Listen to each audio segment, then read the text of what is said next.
लोकांना वाटतं कोण याला वाली नाही, पण मी आज आपल्याला एवढंच सांगायला आलोय, तांबवे असेल, पाटण तालुका असेल आणि या जिल्ह्यातला कुठलाही जिल्हा परिषद गट पंचायत समिती गाव असेल, या सगळ्या लोकांना विश्वास द्यायला आलोय, भारतीय जनता पक्ष आपल्या पाठीशी ठामपणे उभा आहे. आपल्याला कुठल्याही गोष्टीची कमी पडणार नाही, कुठलाही प्रशासकीय प्रेशर आपल्या पुढे चालणार नाही. मग भलं पालकमंत्री कुणी असला तरी फरक पडणार नाही हे सांगण्यासाठी या ठिकाणी आलो. जेव्हा आमच्या भारतीय जनता पक्षाच्या कार्यकर्त्याला अडचण येते तेव्हा मात्र भारतीय जनता पक्षाच्या कार्यकर्त्याच्या पाठीशी ठामपणे उभं राहणं हे आमचं कर्तव्य आहे आणि त्या कर्तव्याच्या भावनेतून सातत्यानं आपण उभं राहू. त्या बच्चूदादा काळजी करू नका, काही झालं तरी पाटणचा भारतीय जनता पक्षाचा पालकमंत्री बच्चूदादाच आहे.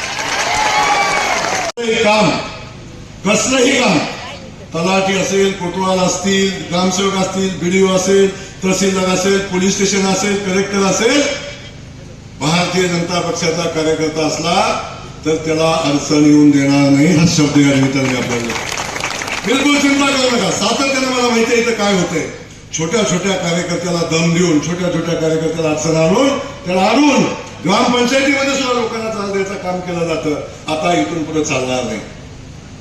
ज्या गावच्या बोरी त्याच गावच्या बाबी. आम्हाला आमच्या लोकांचं संरक्षण करण्याचे, आम्ही तुम्हाला नाही त्रास देणार, आम्ही कुणाच्या वाट्याला नाही जाणार, आम्ही नाही